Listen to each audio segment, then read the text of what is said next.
everyone, it's Jackie at Spare Room Studio, back with part 2 of this cute little Halloween cat in Rapsodie in Het Bos by Kanoko Egusa. And that is just the base that I did with the Neocolour II.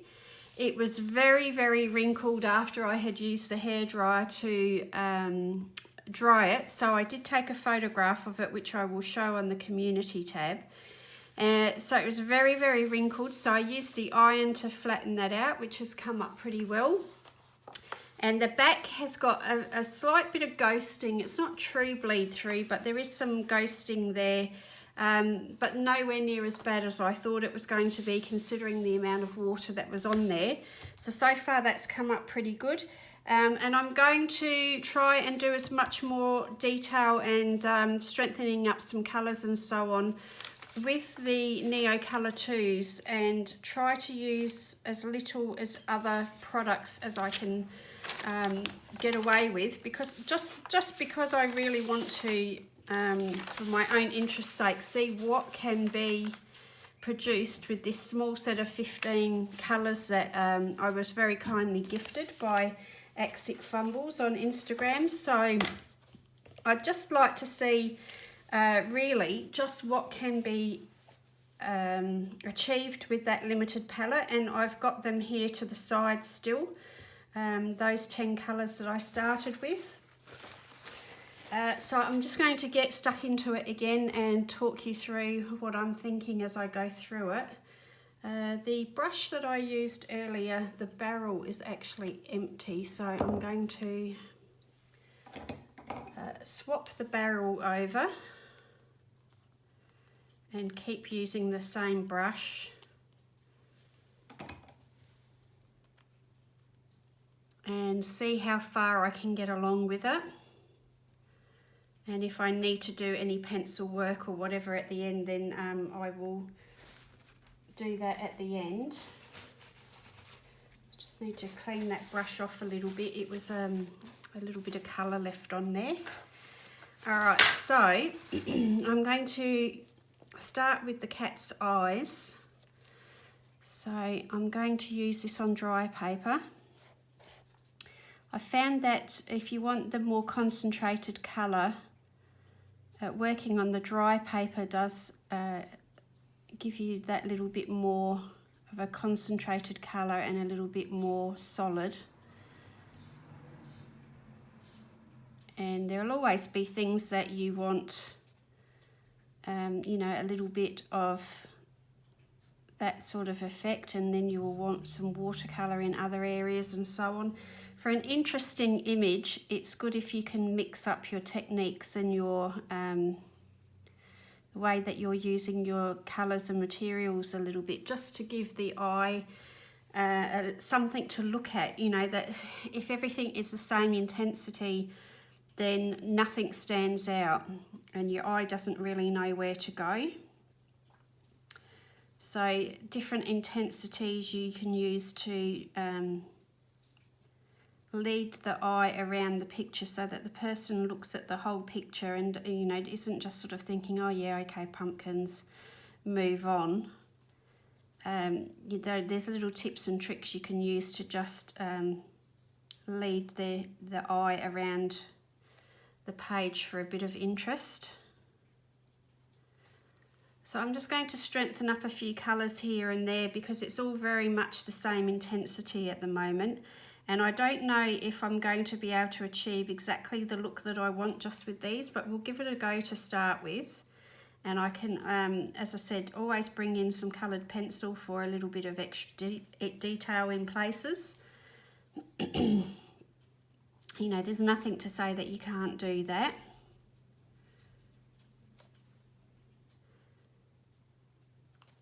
So I've decided, you know, I didn't want to go for the pumpkins to all look exactly the same. And I'm using, you know, the colours are still on the brush when I'm touching the tips, and I'm mixing them up a bit. But I'll clean these off at the end if there's any colour that shouldn't be on there,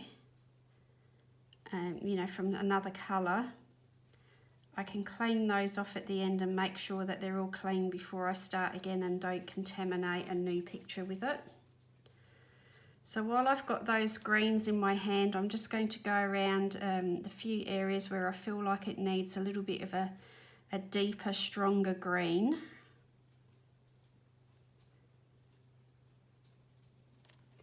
And you might remember that I actually used a paint palette, and I put a bit of water in there first. And then I'm going to need this to be quite strong. Bearing in mind that I did say to you, don't use it over your picture. So if you put a bit of paper towel or something down there first, just to make sure that you get no overspray on your page.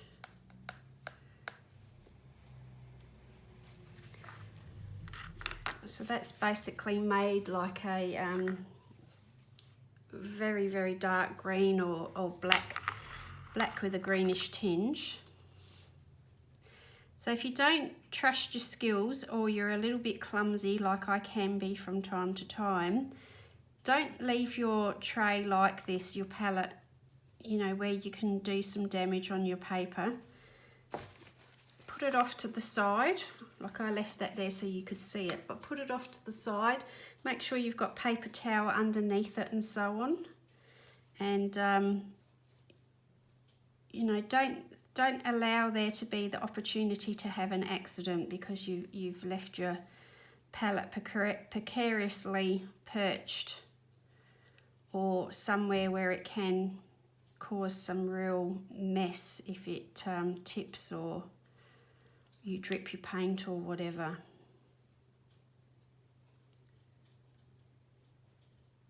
If, however, you're a bit like me and a bit blasé and don't really care about those things, then, it doesn't really matter. But if that would be, particularly upset you to have that happen, then make sure you take some precautions to make sure you can't actually do that.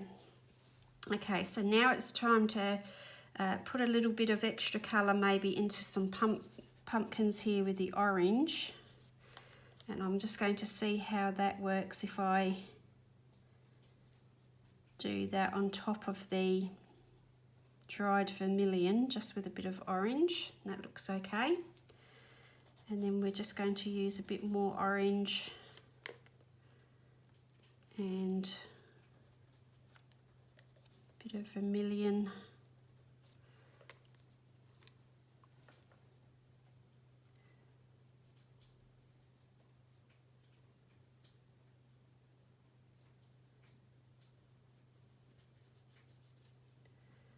So I bought myself some really nice essential oils the other day. I went to a store that was new to me, and they had the really nice candles and essential oils and so on. So I've actually picked up some really nice smelling essential oils for the diffuser, and I've also got a nice smelling candle as well for in the rest of the house. So that's nice. Everything's been smelling really nice, and it really gets me motivated to use this room now that it's looking prettier, and I've got the nice scented candles and the diffuser and all that sort of thing. It's making it a really lovely, pleasant place to come and sit, and I can be nosy here and watch the world going by.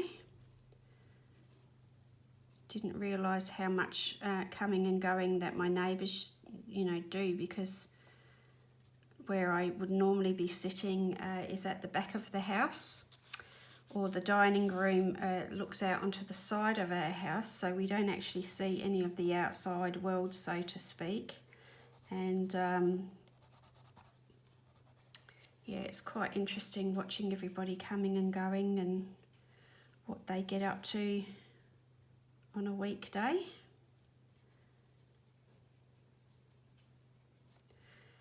So I'm mixing in more solid, concentrated, deeper, vibrant colour here now, with leaving some of it looking very loose and light watercolour. I don't want to make everything solid,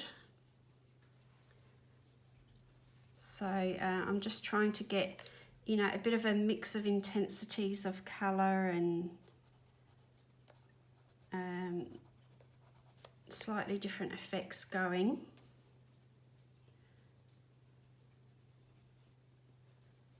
And some of the little details on these pumpkins, it's going to be difficult to get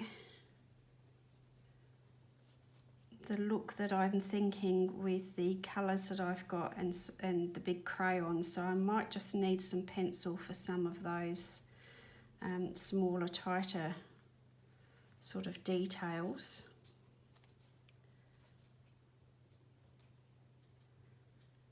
And just keep mixing up the techniques that you're using. Means that you stay interested and involved in what you're doing as well. Like, it doesn't become too much like a what am I trying to say? It's not too much like a automatic thing where you're not actually thinking about what you're doing. By mixing the techniques up, you're staying engaged. I think that's the word that I'm thinking about. You're engaged in what you're doing and thinking about what you're doing, and it's not just you know, something that you're doing on autopilot. So you're having a little bit more thought and involvement with the page. Now, there'll be times where, you know, and I do it myself, there's times where I like to just pick up an alcohol marker and block colour, and I don't want to worry about shading or effects or lighting or any of those things. And I've got books that are perfect for doing that with. But lovely pictures like this one of Kanoko's warrants spending that bit of extra time on it to get a nice picture at the end of it. And so, you know, I say this quite often, but there's a time and a season for everything. And there'll be days where I just cannot be bothered with putting this much effort and this much thought into what I'm doing. I just want to colour with a, you know, alcohol marker or a water-based marker and get a nice bit of deep, vibrant colour on the page, and I'm happy to call that quits, you know. But there are other days where I really feel like sitting here and thinking about what I'm doing, what I want to achieve out of it, and putting that little bit of extra effort into it, and seeing, you know, seeing what I can achieve. And by using a different medium as well, that helps keep that interest level there. It's a little bit trickier working with a medium that you're not familiar with. You know, you have to put a little bit of extra thought into it, or be prepared to have things happen that maybe, you know, you weren't expecting, or you'd rather didn't happen. But you have to learn to adapt and cope with that, and so on. So I quite like the way that they're coming along, and I've put my hand in wet paint there, which is a bit annoying. I don't know if that's actually going to lift off. If I wet that and then use a bit of paper towel, can I make that any lighter?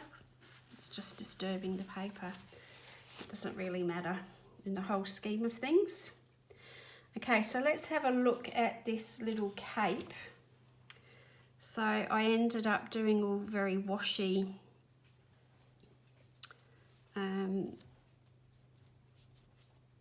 watercolory type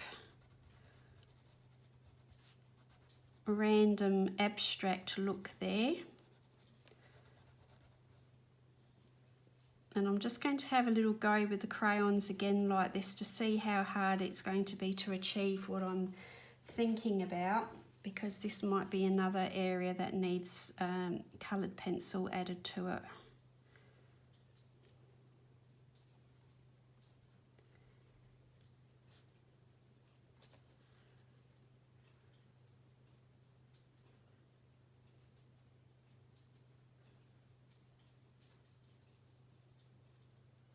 They do dissolve very nicely with the water.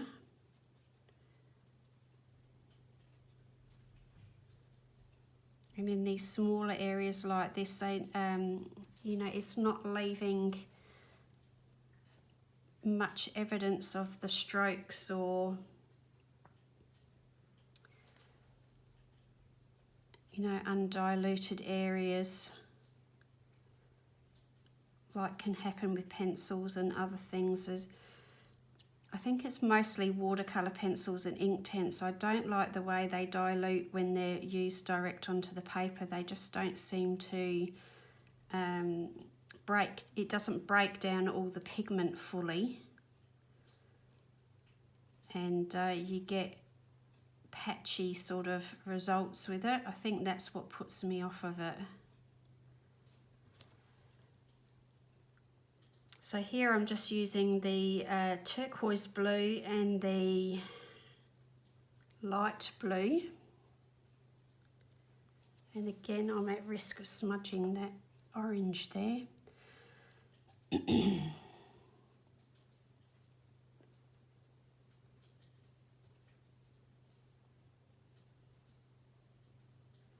So I think it's nice to mix it up with the, pardon me, with the crayons. You can get a very solid, saturated look if you use the pencils, sorry, the crayons directly onto the paper. And then when you're lifting the colour off of the tip and using it on wet or dry paper, you're able to get a much more transparent watercolour look.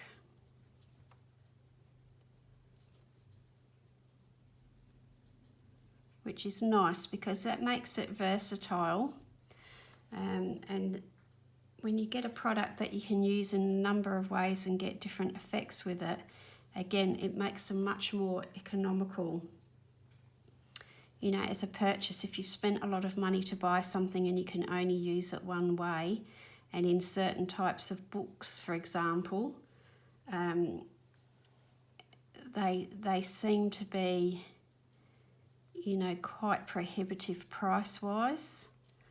But if you can get a product that you can use in many different ways and in different, you know, lots of different paper and get different effects and looks out of it at the end, then you don't mind so much if you're spending a bit more money on them.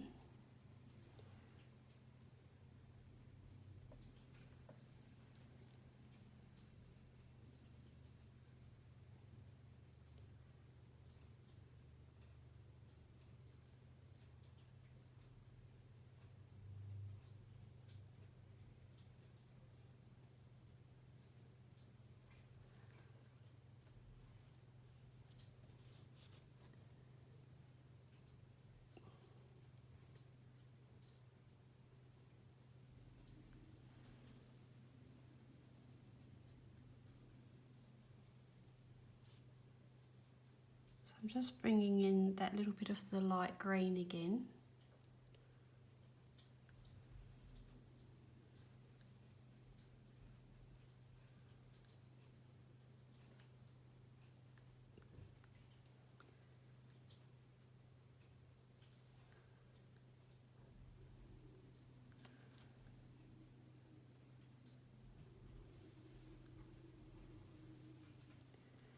And the wind is really picking up outside and starting to howl a little bit, so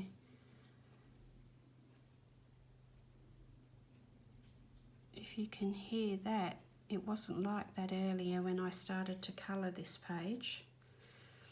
I went and had a little break, had some lunch, and came back to finish it off.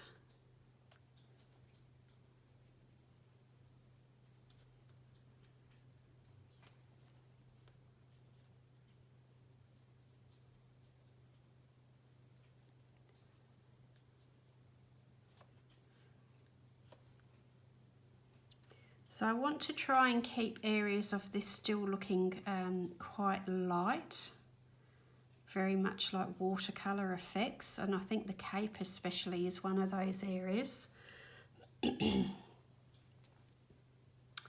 Don't think that I want the background to get too solid either. The pumpkins, yes, because pumpkins are quite solid and heavy, and the cat itself. But this background I think would be best if we keep it sort of lighter. I'm going to have black, I think, for the wrought iron.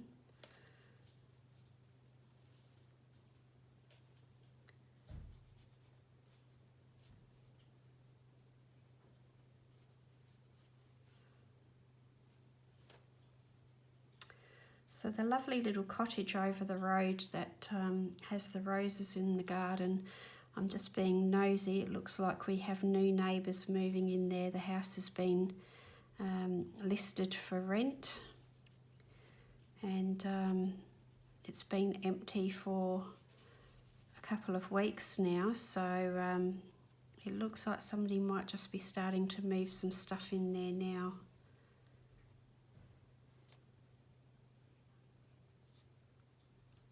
I might actually put a bit of dark green there to imply that's behind a little bit more. And the same here, just a bit darker.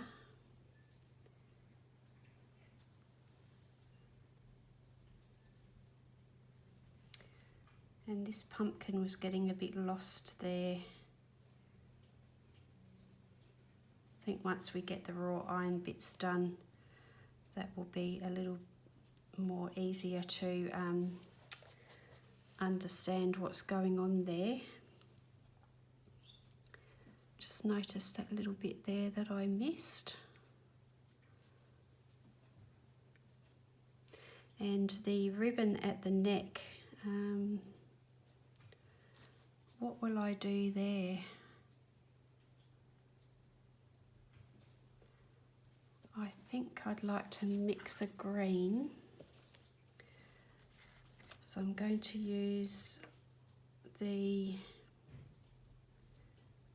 lighter green, or the yellow, is it yellow green? Yeah. Yellow green. And mix a bit of the emerald green with it.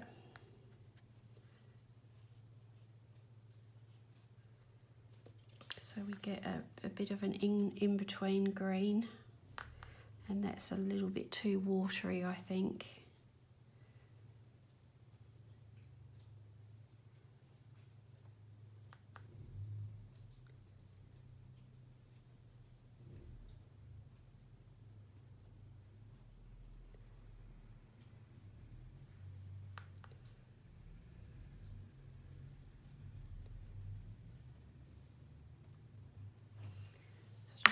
Over to the side for now, and I'm just going to pick up a bit of yellow green off the crayon and make that a little bit bolder.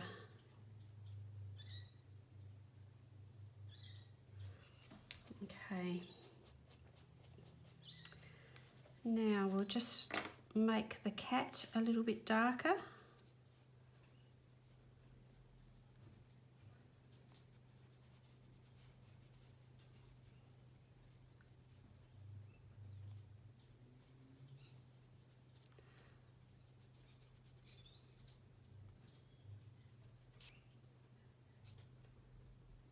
And I need to be careful I don't flick this too much. I've noticed that the colour does flick off the end of the crayon quite easily. So I don't really want to flick black everywhere.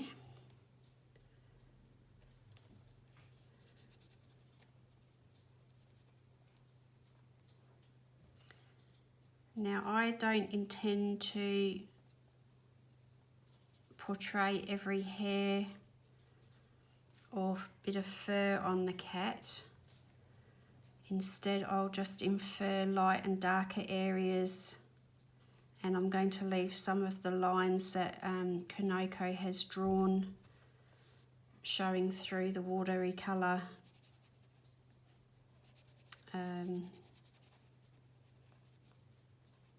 you know, black areas there.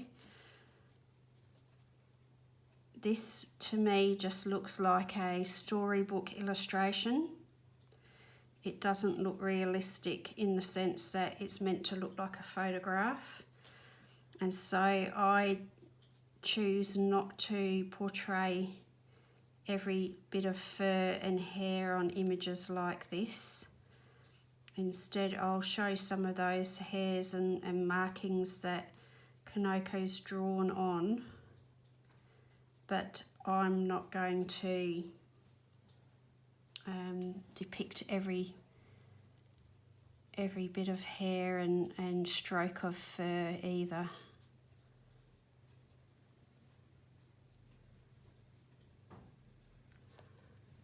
I've seen some people do some lovely work where they do put all those details in, and I admire their patience, but at this point in time I don't have that patience, and so I'm quite happy to just suggest some of that detail without actually drawing it all in.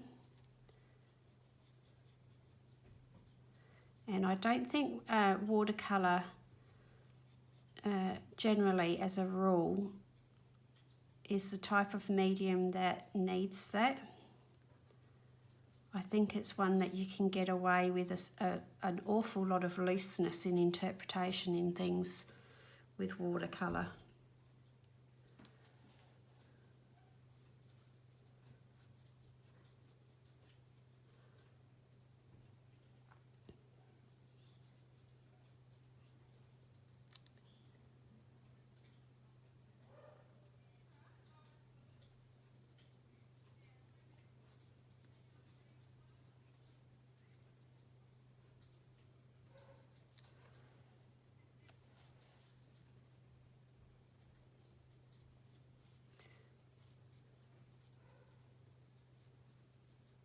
So what time is it? It's about 3:30 in the afternoon, so I just wondered, I haven't seen any furniture removalist vans turn up with furniture, but there's a lot of people over there bringing stuff in, so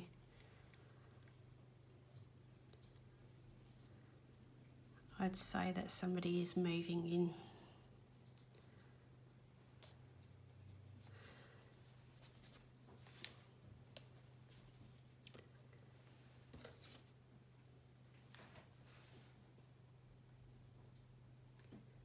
So I'm surprised actually at how light the Neocolours, especially this black, once it dries, it is actually drying a lot lighter than I was anticipating.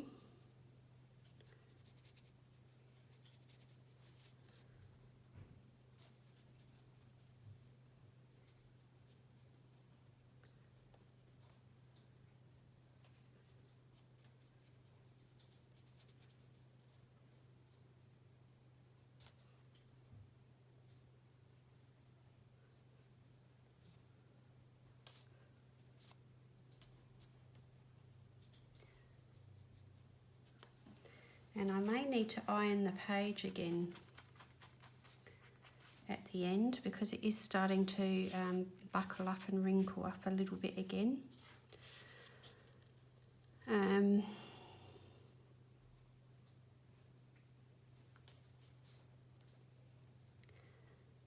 just going to see how good my brush skills might be at painting these details in rather than with a pencil.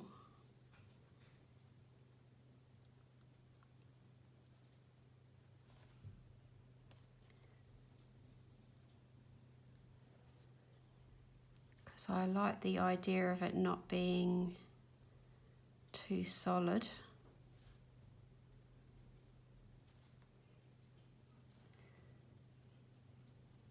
But I think that, yeah, my skills might not be the greatest. Well, I don't have the patience is probably a better way to describe it. And I don't know how boring it's going to be for you to watch someone sit and paint all those details in.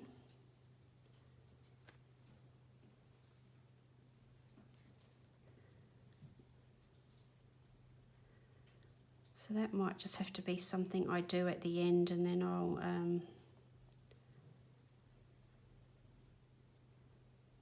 maybe put a photograph on the community tab or something.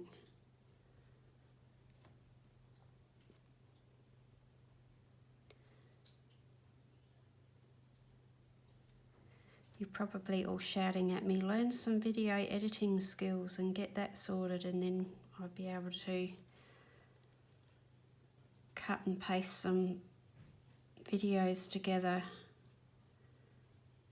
Would probably be the best way to approach it.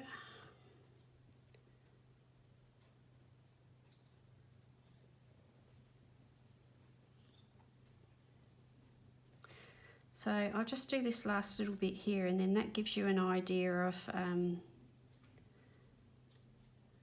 how I'm actually going to do that.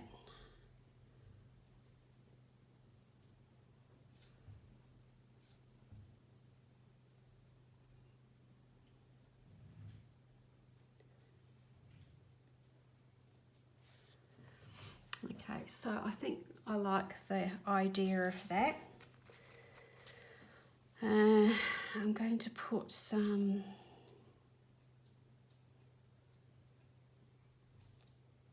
dark area behind the eyes here.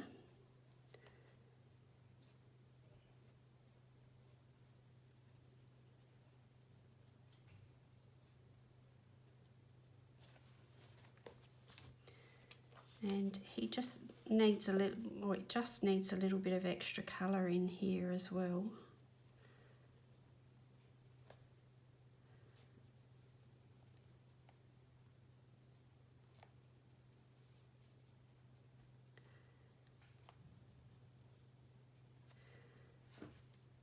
We'll put a little bit of vermilion on there as well.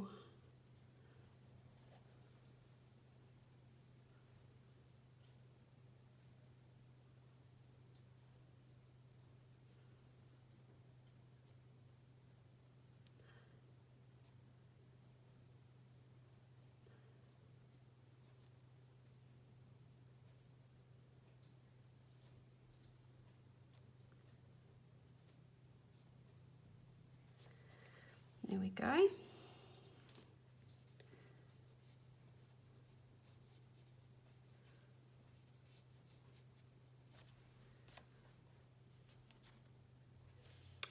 And I've got to decide on what colour I'm going to do on that detailing on the cape.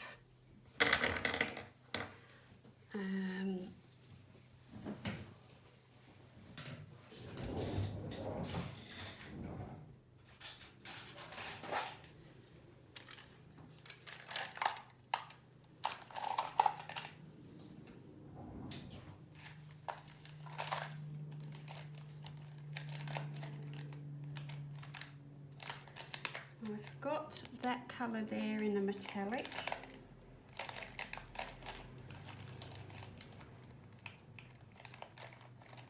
And I've got a green,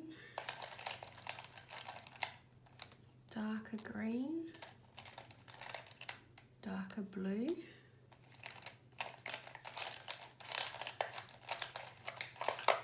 Do I feel like any of those would work? I'm thinking perhaps perhaps this dark blue. So this is a Sakura Jelly Roll Metallic.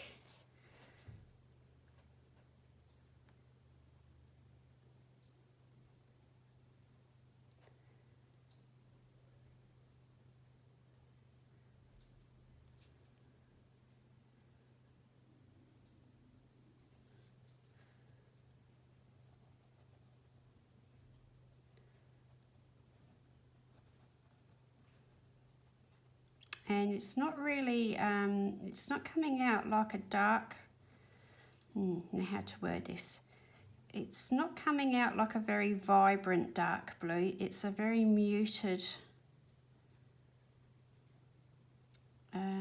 muted sort of,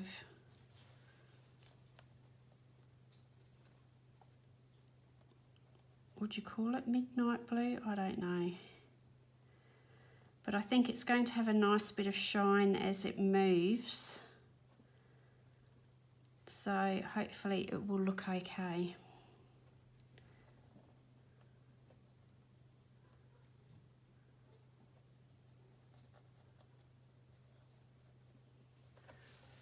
So I'll just do a little bit of this so that you can see how that might look.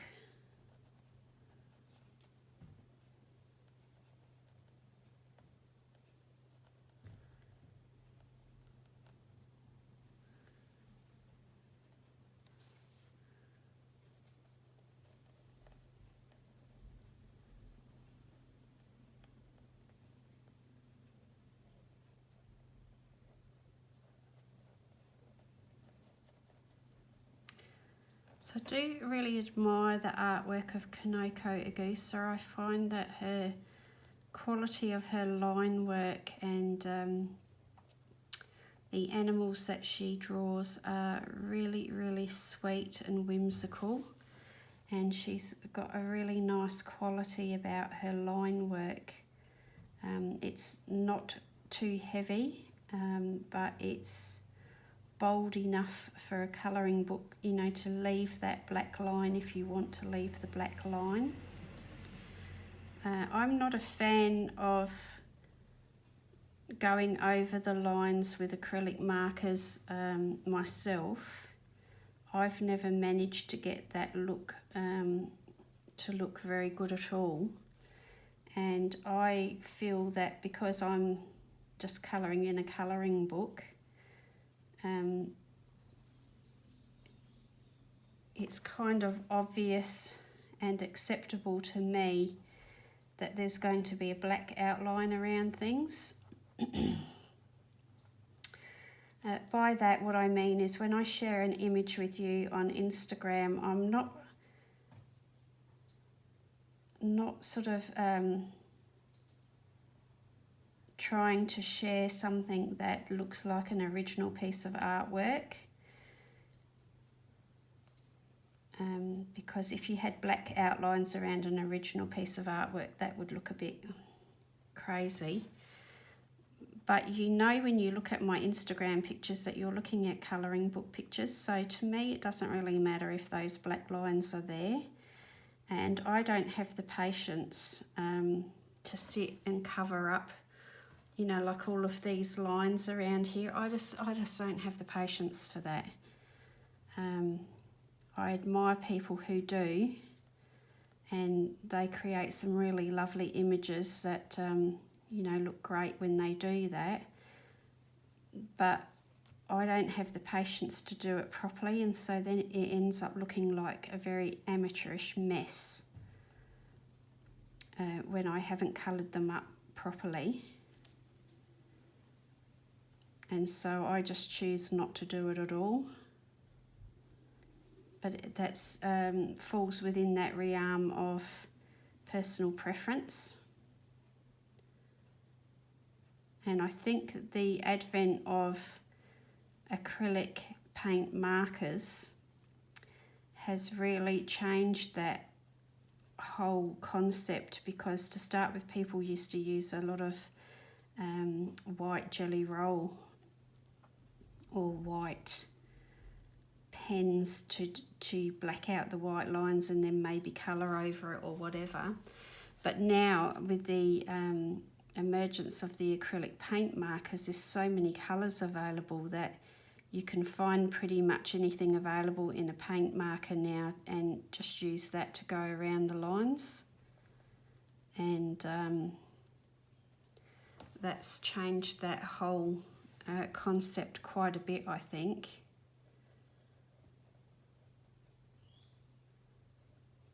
But in a lot of ways, my colouring is quite basic and old school in that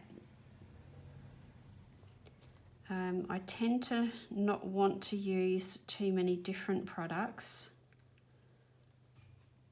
and I do a little bit of altering of pages, but I pretty much sort of look at a colouring page and think, yeah, that's what the artist has intended, so therefore I colour what I see in front of me and I don't change it an awful lot. You know, if I don't like the page enough that there would be things that needed to be changed on it, I probably wouldn't colour the page. And again, that comes down to laziness. You know, I purposely moved to colouring books because I didn't want to keep spending the time to draw my own designs and then you know, create a picture by drawing and then colouring it myself and so on. Colouring books appealed to me because I had the ready-made picture there for me and all I have to do is add the colour. And so basically that's all I do. I just add some colour.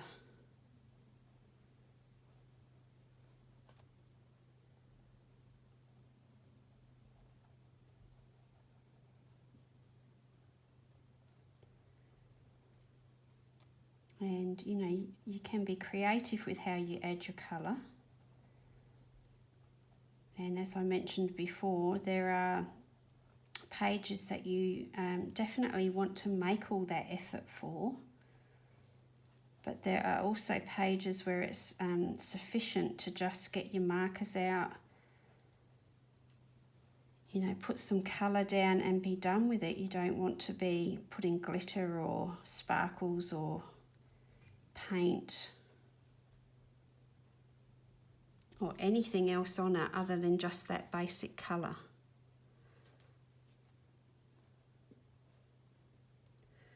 So I'll see if I can just get this last bit done and then have a look at how the time's going.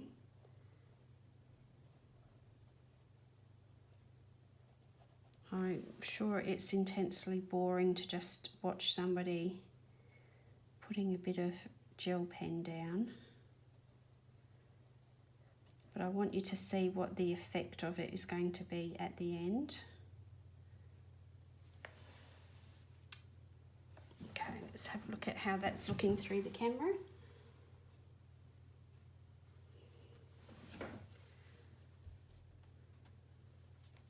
So I might finish that off at another time. I'm just going to try and remember what I've used and keep it off to the side so I can make a list for you.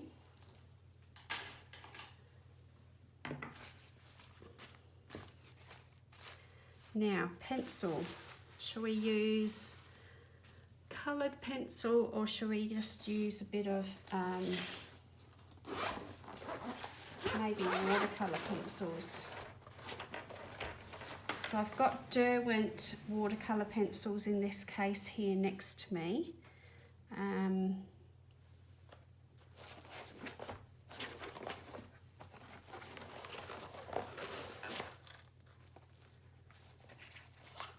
So like this is a chocolate. So I was thinking that for some of these marks, the little mark itself could be dark or there could be darkness around it. and that actual marking could be white or lighter coloured.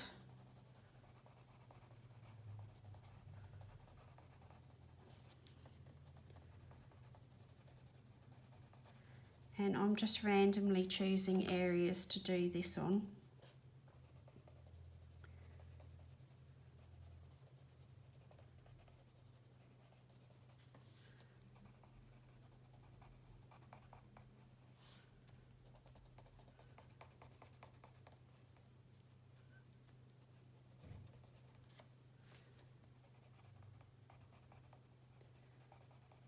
So you can do stuff like that, and then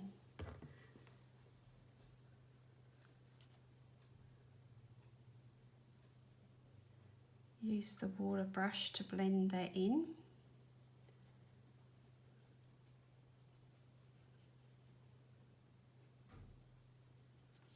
Like so.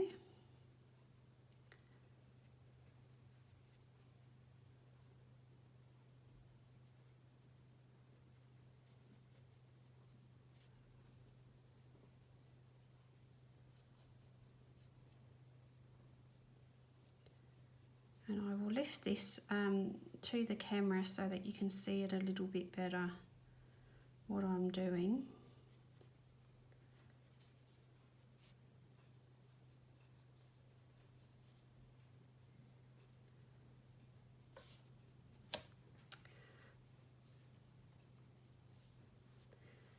So that's something that can be done. You don't have to dilute your watercolour pencils if you don't want to, but I think, why would you do that? If you're not going to dilute them, just use a coloured pencil. You know, it might be okay to leave some smaller areas, but the whole point of using the watercolour pencil is to dilute it and get that watercolour effect. So I tend to think, well, you know, you use it for that reason, and then just use a coloured pencil if you don't want to dilute it.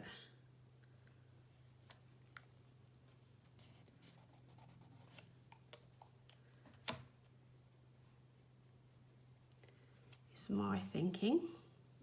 So that's the sort of thing, you know, you could do on pumpkins.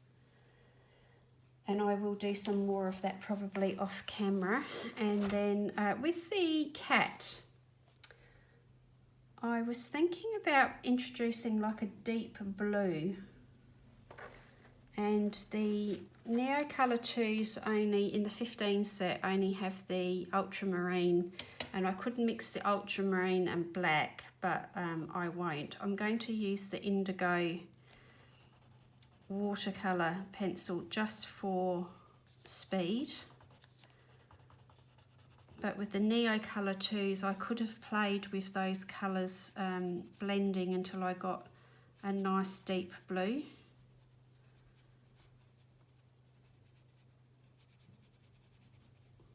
But I just want to imply, you know, the cat's got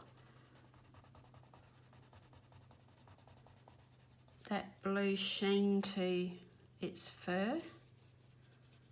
And the lighter colour that I put on in the first video has just about disappeared, but the indigo there might bring a nice bit of colour in there.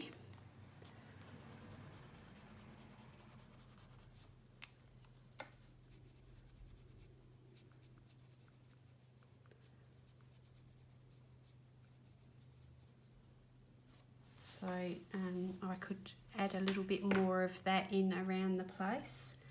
I've got to do his nose yet as well. To start with, I'm going to use the indigo, I think. And then I can darken it up with the black later.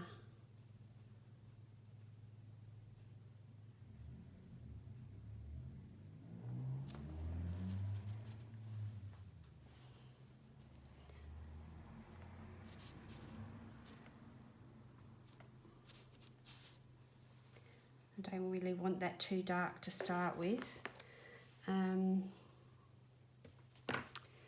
in the cloak here, I just need to sharpen my pencil.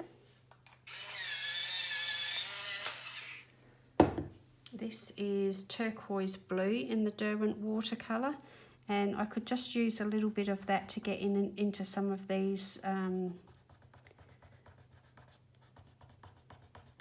more narrower, tighter spots, and just add that colour in without making it too solid and too dark, but it just sort of gets into those spots a little bit better. So that's how you could use your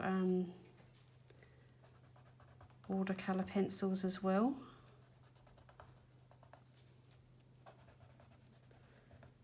And that's what I might need to do there for that ribbon.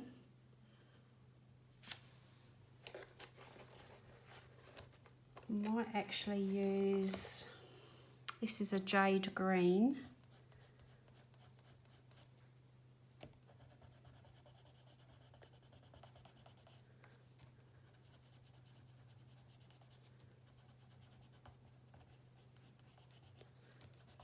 So don't forget, it's best to wait until your paper is dry before you use any sort of pencil at all on it. But if it is a little bit damp and your pencil isn't too sharp, it has a blunt tip, you can get away with using it sometimes, and it dilutes as you're using it on the damp paper. That was dry enough that it wouldn't do that, and I haven't torn the paper.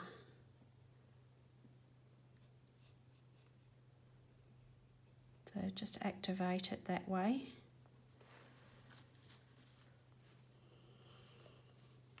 You know, so don't be too scared to attempt a few different things. Generally, it's best to try doing any of that sort of experimentation on a page that you're not, you know, really invested in the outcome. I wouldn't suggest you work on a page for hours and hours and hours and then decide to try a new technique right at the end where you've got the potential to you know, not get a result you want and potentially feel like you've ruined all your hard work. So keep that in mind. And that could also get used in there a bit as well, I suppose.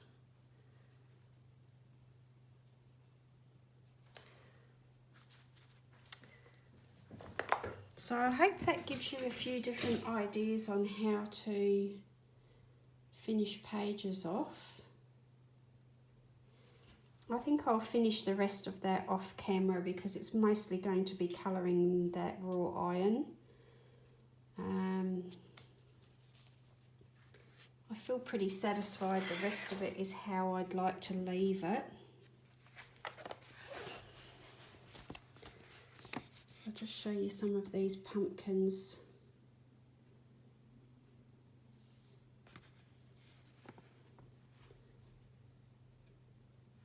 And that's the one that I've put the brown on.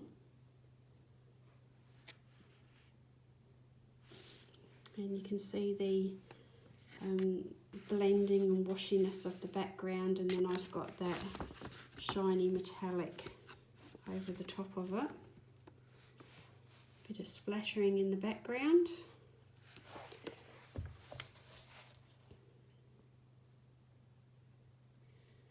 So there you go.